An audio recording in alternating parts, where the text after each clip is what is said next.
Rav Yosef Albo, the author of the Sefer HaIkkarim, the Book of Principles. That's who we are going to be discussing over the next 30 lectures.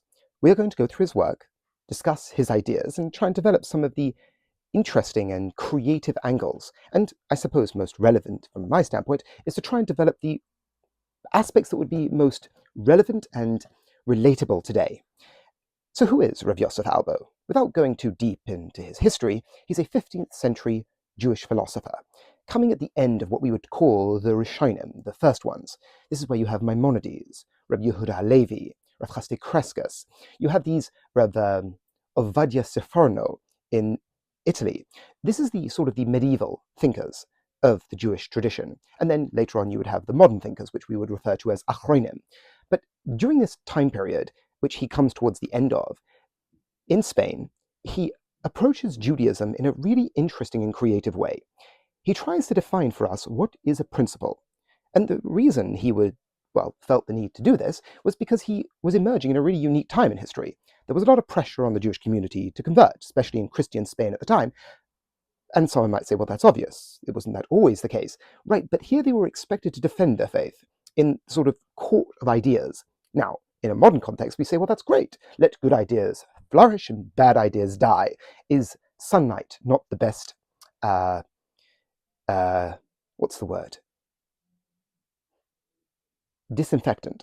Well, that wasn't really the case here, because it wasn't a fair trial, meaning they weren't allowed to use certain ideas, they had to let a lot of aspects to the debates that made it not on equal ground. They weren't expected to win. There were times where they did win, but that wasn't the expectation. It was more of a demonstration of the sort of basic and childish nature of the Jewish tradition in comparison to Christianity. And that was the goal. But Rav Yosef Albo, who took part in these debates, as well as being a community leader, put together this work called the Ikkar, the roots or the foundations, the principles of Judaism. And often when there is tension and difficulty, that is where creativity often flourishes.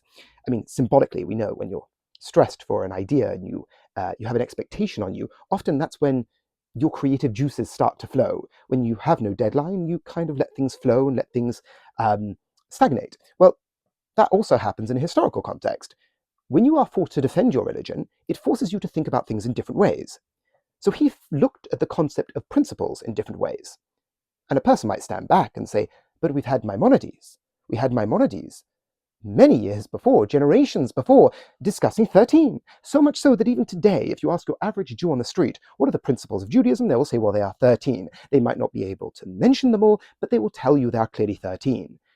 Well, for Rav Yosef Albo, there were 3. Now, why did he feel the need to reduce it to 3? How did he reduce it to 3? And what did he do with all the others he got rid of? And this is where Rav Yosef Albo introduces a methodology. He said other people have done this before, but it was more almost haphazard in the way he saw it. He felt there was no methodology behind it. What distinguished a principle from just a law in the Torah? Meaning, when you say a principle of divine law, you mean that without it, there is no divine law. And he makes interesting and creative distinctions that are relevant today. And we're going to develop them. In this first lecture, we're basically going through the 4 or 5 of the first chapters in the first book. And as we go on, it'll be limited to 30 lectures, which have already been sort of structured. And we'll go through this work and we'll develop his interesting questions and his interesting approaches. And to give you an illustration of this, an interesting question, perhaps to whet our appetite, he asks the question, what is considered a divine law? How do you distinguish between conventional law, natural law, and divine law? Is there a distinction? Does each one validate the other? But I think you could say in a more basic way, he asks a very basic question. Is it possible that God had a covenant with more than one people? Now, an Orthodox individual might find that fairly offensive. Like, what do you mean? The Jewish people are in covenant with God. Now, personally, I found this an interesting question from the point of view, at least in the modern context, on the question of aliens. Now, without reducing the intellectual vigor of this conversation, is it possible that God had a covenant with another group of people? Is that possible? Is that even on the cards? Is there anything about belief in Judaism that negates that possibility? Now, to really break this assumption, well, we know he already did. According to the Bible, he did. There was a group of people that he made a covenant with before the Jews. We call it the Noahide covenant. that is also a covenant. That is a relationship between God and a group of people that still exists today from a biblical standpoint. So that type of questioning becomes really interesting, and he reduces what we mean by a principle to a core, that without it, you don't have principles. So perhaps to develop this using a metaphor, the metaphor he uses is a tree, the roots and branches, leaves. But maybe we could use a different metaphor. Take, for example, a building.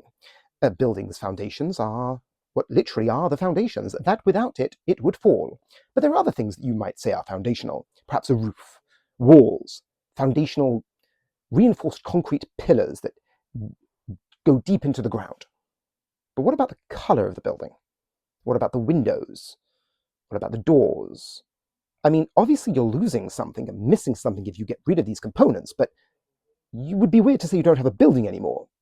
That's what Rav Yosef Albo does. And let's begin with the question of paradox, perhaps. And I think if I'm going to set this into, let's say, 4 different components, we're going to discuss firstly, which I'd call the danger or the paradox of discussing principles. The second one is, okay, what do we mean by law? Third of all, what do we mean by divine law? Fourth of all, what's the distinction between an error and a heretic? And then lastly, the development of his 3 core principles, in brief. So let's begin. Why is it difficult to develop the concept of principles? Because first of all, everybody thinks they know them, but people find it difficult to define them, for obvious reasons. And he says certain things cannot be considered principles. I'll give you a good example, which he'll develop later. When he attacks Maimonides' structure of 13 principles, you can't say that a law in the Torah is a principle. That doesn't make any sense. To only serve one God, that's a good example. It's fairly foundational to Judaism. Well, he's like, actually, no. This is like one of Maimonides' key ideas, that if you're serving another God, then you're out of the picture. And the reason why there's a certain paradox here is because you think you know them, but if you try and define them, you kind of lose them. And it's dangerous, because once you define them, you're basically telling a group of people you have no part to play in the covenant of Israel, in the Knesset Yisrael. That's dangerous. And for something that's so difficult and so easy to define, you need a methodology. So, for example, why can a law not be considered a principle? Well, a law comes after you have, a particular law comes after you have the concept of a covenant. Meaning, you have Judaism, and then you add to Judaism laws. I mean, if the laws are principles, first of all, from a logical standpoint, that doesn't make sense, because you already have the foundation, and laws go on top of that. So clearly laws cannot be a principle. But then he brings biblical precedent. You have the story of Ahab, who was basically a Jewish king who basically recognized and trusted in God. And I mean, he did some bad things, obviously, but he was a Baal worshipper, no problem. Like, that was like something he did, no problem. But he was also trusted God, meaning that was possible in his mind. Now, he wasn't right. Rabbi Yosef Albo is not going to say he was correct, but he wasn't upending a principle. Judaism still existed. He was still able to trust in God, have a relationship with Elijah, but he was serving other gods. Now, he was wrong, and Rabbi Yosef Albo will say he sinned, but he didn't upend Judaism. He didn't destroy the foundations of Judaism. And that's what he wants to mean by a principle. And I think what we can do is we can perhaps do some sort of philosophical groundwork here. Now, the way he's attacking Maimonides, and Maimonides is one of these people, for example, the idea of the coming of the Messiah, is that a principle? Well, from Maimonides' standpoint, absolutely it is. But from Rabbi Yosef Albo, it most certainly is not. Now, the way Rabbi Yosef Albo will, quote unquote, attack Maimonides is by showing him from a logical standpoint, you still have divine law without the idea of a Messiah, which we'll develop in a moment. But it's also worth pointing out for those of us who are curious what Maimonides might have meant. We have to remember that Maimonides is very much entrenched in an Aristotelian way of looking at the world. Now, this isn't a criticism, because we are all entrenched in a way of looking at the world. So was Rabbi Yosef Albo. But Rabbi Yosef Albo's teacher, Chaste Avram Kreskas, his goal was to dismantle Aristotle. He was trying to dismantle Aristotle's sort of physics to be able to attack Maimonides. Because if the truth in front of you, for example, take today, Newton's understanding of gravity, how we understand the quantum world, or don't understand the quantum world, This is the world we're living in. We can't escape that world. There's no standing outside yourself and looking at things. No, you're always immersed in the truths of your environment. And this is a principle that I think is going to play throughout our discussions, is that for the medieval thinkers, there wasn't this secular world and Jewish world. The way you understood the world was intimately related to how you understood religion, because they were both revelations of God. There wasn't the Torah and then the outside world which you were distant from. They were both interconnected in a deeply meaningful way, being both revelations of HaKadosh Baruch Hu. Why is this important? Because the way Maimonides would understand the idea of knowledge itself was very much connected to what he meant by God and your ability to connect to God. Because without going into all the details, the knowledge you would have of something meant you partook or shared in the form of that which you understood. Now, without going through how Plato and Aristotle changed that concept, the idea of knowledge wasn't this sort of intellectual, you happen to have the idea. No, there was a participatory aspect to it. You participated in the form, meaning part of your understanding molded to the true essence of the idea. It was a way of understanding how we dealt with what's known as universals, how you know one bottle is a bottle, and then when you see another random bottle, you also know it's a bottle. Like, how do you know that? Why do you not see the other random bottle and get a shock and say, oh my gosh, what is this? A way of answering that in the ancient world was the concept of the ideas or the forms. This is developed most fully in Plato's Republic. And the idea that there was a certain abstract truth that you connected to, which meant your mind was in the same form, where we get the word information. You were informed with the concept, which means your mind took the shape of the concept. So for Maimonides, for you to truly connect to the form of the divine, you had to have that true idea. More than that, you had to prove it to yourself, which means if you had faulty ideas, you weren't matching. So it wasn't so much that he didn't think that you could have a philosophical idea that was, that you could have a principle and call it a principle, but logically you couldn't defend that. For Maimonides, I think it was a bit more intimate than that. When you knew something, even if you were convinced of it, it wasn't considered knowledge unless you were able to demonstrate it. And if you had a wrong idea in your mind, then you weren't connecting to God. For example, if you felt God was corporeal, then you were connecting to a figment of your imagination. You weren't connecting to God, and there was an actual metaphysic behind that. You weren't connected. So when you died, you weren't connected to the divine, not from a point of view of a punishment, just a natural consequence of you not connecting to it. If you put the wrong dial on a radio, you can cry all night. You won't get the music. In a similar way, from Maimonides' standpoint, if you believed in God because you were told, and you were fully convinced, your parents convinced you completely, you weren't connected to God as far as Maimonides was concerned. Unless you were able to prove it to yourself through rigorous logic and axioms, you were connected to your own imagination. In which case, if you thought God was corporeal, then once again, that doesn't exist. In which case, you weren't connecting to God. So that is how I think Maimonides would look at it. But what Rabbi Yosef Albo is doing, which is why I think it's more relevant to us today, is because we don't look at knowledge quite like that anymore. This idea of saying a foundational concept, and that without it, you lose your religion, is I think what Rabbi Yosef Albo is doing, and that's why it's interesting and relevant to us today. So let's talk about the idea of the Messiah. According to Maimonides, working it on Rabbi Yosef Albo's plane, the idea of the Messiah. Is the Messiah going to come?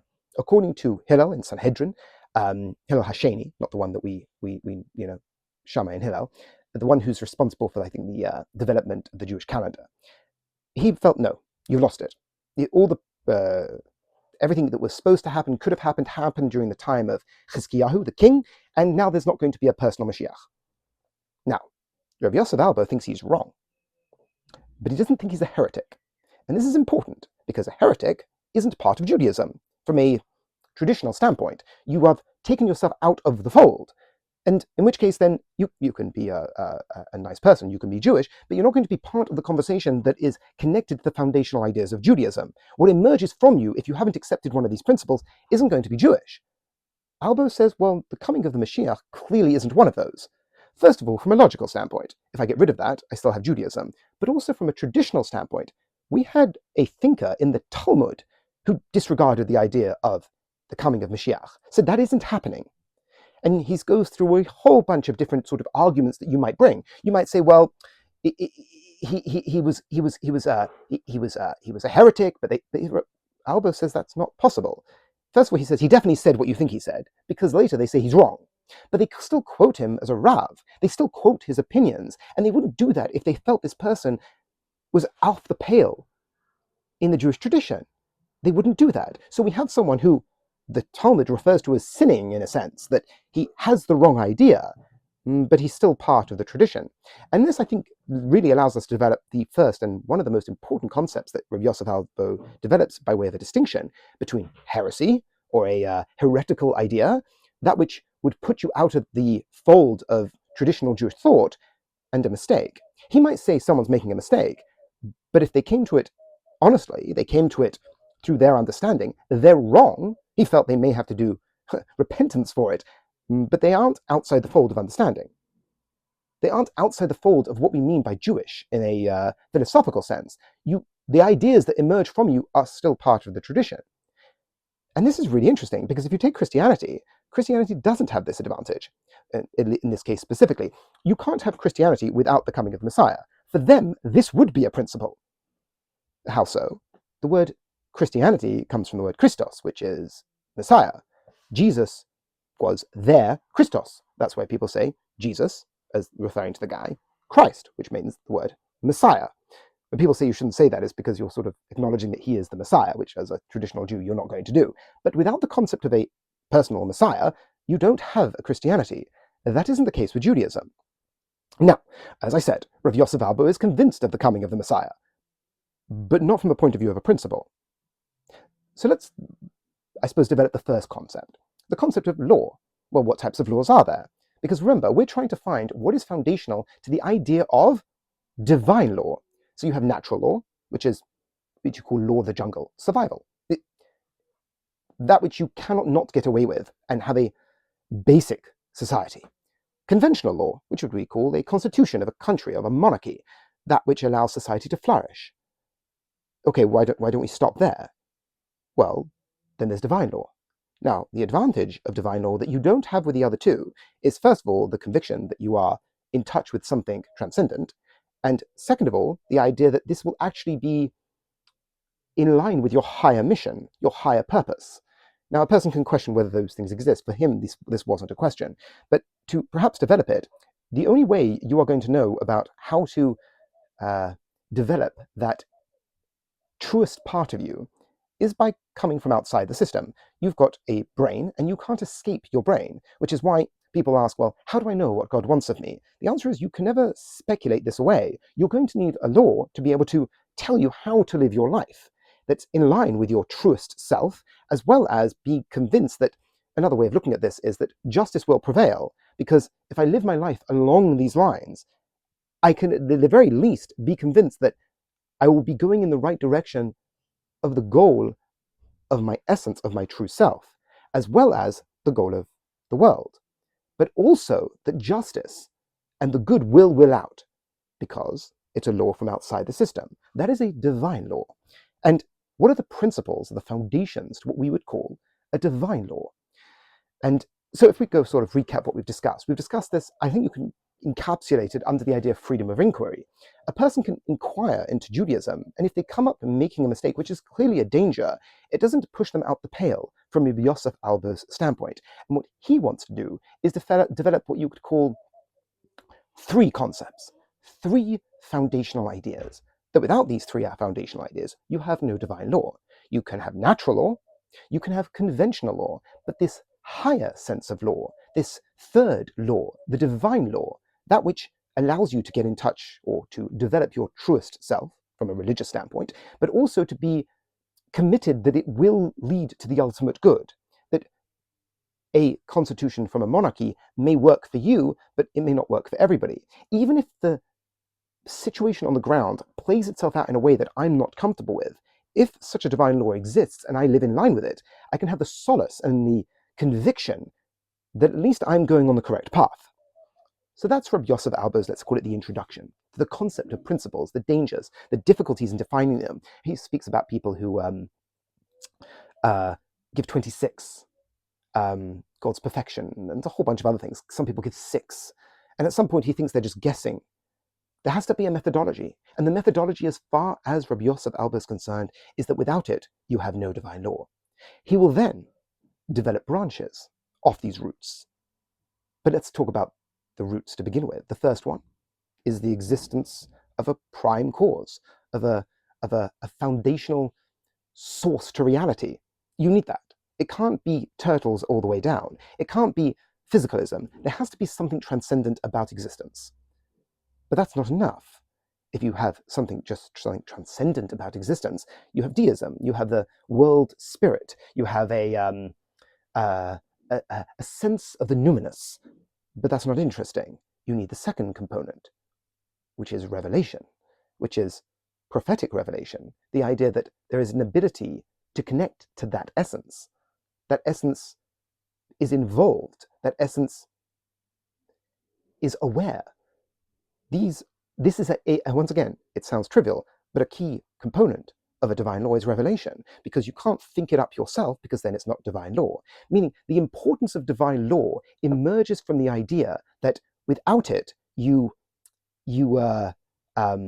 so just to circle back for a moment, he talks about the dangers of conventional law, and he speaks about how there's something fundamentally wrong that can emerge in conventional law. He used Plato as an example, how Plato within his Republic structures the different societies out and says a certain group of people, men, the wives would be in a communal environment where there would be no husband, wives, everybody would just be with everybody, and you wouldn't have no knowledge about who your child is. And the advantage to that is there would be no hoarding for my offspring, and I would just dedicate myself to the state. Now, he points out, even Aristotle dismissed this, but that's conventional law. That's not natural law, that's conventional law. And that is so out of whack, as you would say, with how we understand what it means to be human and have a true connection with a person and be able to flourish, to the extent he uses the example of Abimelech, during the story in Genesis, where Abraham goes to him and says, wait a minute, you've taken my wife. And Abimelech doesn't say to him, this is where he tries to hide his wife and say it's his sister, and it's the type of thing that Abimelech takes him because he said it was his sister. And he says to him afterwards, no, I didn't take your wife, you tricked me. Meaning in his understanding of the most basic foundations of morality, you don't take a married person, you just don't do that. And he uses that as an example about how that conventional law can be truly undermining from a moral standpoint and a societal standpoint, because it's suggestions, it's speculation, it's essential. Obviously, you need conventional law, but that's not where you draw the line. That's not where it stops. It's like, often, fascinatingly enough, throughout history, everyone's always structured the mind into three stages, all the way from modern times to the what you would call the mammalian brain, the lizard brain, and the prefrontal cortex, or Freud, the ego, the id, and the superego. It's similar with Jung, but you'd also have it with Plato, where he had the charioteer and the two horses. Rabbi Yosef Albo is saying there's something about our experience that has these three components that are both essential. You have the basic survival aspect, you have the conventional human experience, and then you have the divine, which calls to that higher self. So what are his three? The first one is the existence, the second one is law, and the third one is reward and punishment, because it has to matter. And this, for him, is the foundations of divine law. So let's go through them again. The first one is the existence of God. The second one is the idea of law itself. And the fourth one is the idea of reward and punishment. And each one of these has outgrowths, has branches. You could chop off the branch and you wouldn't lose the foundation, but if you chopped off the branch, you'd be being dishonest to the foundation, meaning it is a growth from it, meaning it does emerge from it. It's not it. And that's an important distinction to make. It's not it. A branch isn't the root, but it emerges naturally and logically from the root. And after all is said and done, we walk away with about 11 principles. And for example, what emerges from reward and punishment is the idea of providence. What emerges from the idea of law is God's knowledge of what's happening, prophecy, and the authenticity of the messenger. And what emerges from the existence of God is you have the idea of the unity of God, the incorporeality of God, and God being disconnected from time and having no defect. These are things that emerge from the divine law, or the idea of roots, but they aren't the roots themselves. And that distinction will become more important as we go along. But to ground this idea in the tradition in a more meaningful way, he goes to the Siddur, the prayer book for the Jewish people. And this is a really, once again, creative, but I think really profound way of justifying something foundational. We don't have a philosophical work from the Talmud, that doesn't exist, but we do have prayers from what we look at as coming back from the men of the Great Assembly. That's why going through the Siddur from a philosophical standpoint can be really interesting, because you have these ideas that are connected to the earliest tradition of the Jewish people. He connects these three principles to something that we go through during Rosh Hashanah. Malchios, which means kingship, Zichronos, which means remembering, and Shofros, which means the proclamation, or the shofar. Each one of these, he says, mirrors one of these three principles, and that is the foundation of the most important day of the year for the Jewish people. Malchios, kingship, is the existence of God. Zichronos is the reward and punishment, and Shofros, mirroring Sinai and the blasts of the shofar, represents the idea of the law. And for Rav Yosef Albo, each one of these that emerges from the prayer book parallels to the ideas of one of these three foundational ideas, the three roots, that without them, you have nothing. So, if we had to recap what we've discussed today, we discussed the difficulty of the interesting nature of a principle that you all think you know them, but when you try and define them, it gets pretty awkward. We spoke about the idea of three levels of law. You have natural law, conventional law, and lastly, divine law, and the need for divine law. But what is a foundation of divine law? And what is not a foundation of divine law? The coming of the Messiah, a particular commandment, aren't going to be foundational. But they might be true, at which point we get onto his last idea, which is the angle of independent thought. You can be wrong, but that doesn't make you outside the pale. The distinction between an error and a heretic, because there's a weird cultural phenomena that often emerges, that people go on heresy hunting, that if you don't believe or claim to believe or articulate specific things in a specific way, you are pushed outside the camp. Rabbi Yosef Albo was dealing with this in another way. He wasn't saying those ideas weren't true, but he was saying that approaching them like that isn't helpful. And then he gets his three: existence, law, and reward and punishment. Malchios, Zichronos, and then Shofros. The existence of God, the idea of the law, and reward and punishment. God's unity, his incorporeality, his perfection, and his disconnection from time. Now, why is that? Why is that? If we take those examples, let's just take one of them, the idea of God being incorporeal. Well, if God was corporeal, meaning God was made out of parts, there must have been something before God was put together, or a time before God was put together, or something that put God together. If God is made out of parts, that undermines the idea of a first cause, which means that undermines the first principle. Same with disconnection from time, the idea of unity. These undermine the first principle, which is why he says they're very intimately linked. They're not the same, but they are intimately linked. Divine law, the idea of God's knowledge. God has to be aware. If God is not aware, then law doesn't make sense. There has to be prophecy. It means there has to be a connection. There has to be a way of showing the authenticity of the messenger, or then any nutter can give you an answer. No, there has to be a method to be able to justify that this is a prophet. This is someone who is giving me a connection to that which is outside. Then lastly, the idea of reward and punishment. And we get from that providence, care. It's significant. It matters, because the reward and punishment doesn't have to be looked at as like cookies at the end of the day. From a Jewish standpoint, which we will develop further on, the idea of the next world isn't a banquet. We're not going to Valhalla. We're not going to the great banquet hall in the sky, just with Jewish gold coins. No, we're talking about something very different from the point of view of the traditional Jewish philosophers. They looked at your next world as that being an outgrowth of who you are today. That which you were developing affected who you are now. It was sort of like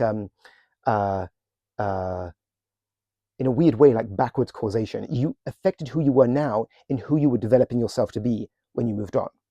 So your now was developed by what you were developing for when you moved on to the next world, which we will most certainly get into. So until next time, thank you so much for listening. I'm Similana, and until next time.